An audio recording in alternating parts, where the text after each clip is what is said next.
Timmy loved bubble bath. Every Saturday, he would get all the bubbles he could possibly want with one squeeze of the magical bottle that his grandmother had given him. He would make such a huge lather that sometimes the water turned white and foamy like whipped cream. One particularly Saturday, Timmy squeezed the bottle so hard, so fast, so many times that the whole bathroom was filled with bubbles in an instant. He looked around in amazement as hundreds and hundreds of bubbles floated around him. Then the bubbles started to float out the window. Timmy quickly ran to stop them from escaping, but it was too late. All the bubbles were gone. Then the water started to rise, sloshing over the sides of the tub. In a few moments, the water had reached the top of the shower curtain, forming a wall of soapy foam. The room started to spin, and the walls of the bathroom seemed to be moving away from each other. Before Timmy could scream for help, he was sucked up and through the drain. He found himself floating in a gigantic bathtub full of warm, bubbly water. It was like being in a cloud. Timmy's eyes opened wide as he spotted a huge whale made out of soap bars floating past him. The whale let out a loud squeak and dove under a mountain of suds. Timmy also noticed a pirate ship made out of shampoo bottles sailing by. Its flag unfurled. A hairy monster with green soap scum dripping off its body swam toward him, waving its arms. It gave a great big sloppy kiss to Timmy and then disappeared under the suds. "Hello," said a friendly voice. Timmy turned to see a little girl with rosy cheeks and bright red hair sitting on a rock made out of a bar of soap. "I'm Coral. Are you here for the bubble ball?" she asked. "What bubble ball?" Timmy asked. "Oh, you haven't heard?" Coral exclaimed. "The Great Bubble King is having a party tonight to celebrate being the cleanest king of the clean tub continent. Everyone is invited." Just then, a group of tiny fish wearing scuba masks and goggles swam past, followed by a family of whales made out of different kinds of soap. They were all on their way to the bubble ball. "Wait, I have to get home before bath time," Timmy told Coral. "I do want my mom to think I've been kidnapped by dirty bath toys again." "You can come to the ball first and leave early if you want," Coral suggested. "But why don't you take a bubble chariot ride? They're everywhere." She led Timmy to a giant bubble that was shaped like a chariot. It had wheels made out of bottle caps and was pulled along by two little soap horses. A handsome prince wearing a plastic crown sat on a cushion inside the bubble. "Hi, I'm Prince Bubbly," he said to Timmy. "Will you come with me?" Timmy hopped into the chariot. It felt like sitting on a marshmallow. The prince popped open another bottle of bubble bath, squirting it onto a wand. "Hold out your hand," he told Timmy. The prince waved the wand and poof, a trail of bubbles formed behind the chariot. They raced past coral reefs made out of sponges and over seas of foamy water. The walls of the bathtub were decorated with seaweed streamers and bubbles.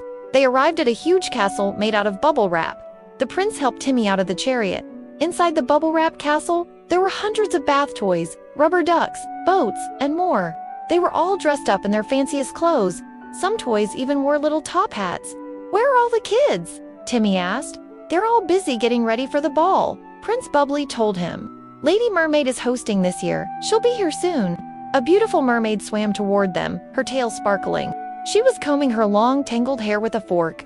"I need some helpers," she asked. "Can you help me decorate?" "Sure," said Timmy. For a while, they hung streamers made out of washcloths on the bubble wrap walls and scattered plastic jewels on the floor. But then Lady Mermaid had to go find some more supplies. "Will you watch the treasure chest?" she asked Timmy. "I don't want any of the toys to steal the jewels inside." "No problem," Timmy replied. As soon as Lady Mermaid swam away, Mr. Slippery, a green slimy monster with scales and warts, slithered over to the treasure chest. "Let me guess," he said to Timmy. "You're guarding the treasure. If I steal the jewels, you'll have to chase me through the suds, and then I'll slip away and you'll never catch me." "That's exactly what I was thinking," Timmy said with a smile. Mr. Slippery lunged for the chest, but Timmy grabbed his leg. The monster screamed and wriggled free. Then he shot through a nearby geyser, sending soapy water high into the air. Timmy laughed and jumped into the water. He chased Mr. Slippery through mazes of plastic castles, over mountains of bubble wrap, and under waterfalls of suds. They went up, down, around and around in circles.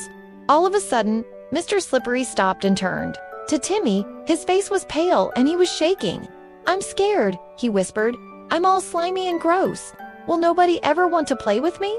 Timmy knew just how Mr. Slippery felt. He too had been picked on when he was a lonely, smelly monster. "Of course someone will want to play with you," Timmy told him. "You just need to clean yourself up a bit." Together, they went to a nearby volcano that was actually a bottle of bubble bath. Mr. Slippery poured the bubble bath all over himself and scrub with a sponge. Soon, he wasn't slimy or gross anymore. In fact, He looked like a brand new toy. Just then, a group of rubber duckies swam over. "Wow, you look like you just came from the factory," one of the duckies said. "Want to play with us?" "Sure," said Mr. Slippery. The duckies, Mr. Slippery and Timmy, played until Lady Mermaid returned. "There you are," she exclaimed. "I was looking everywhere for you. It's time for the ball."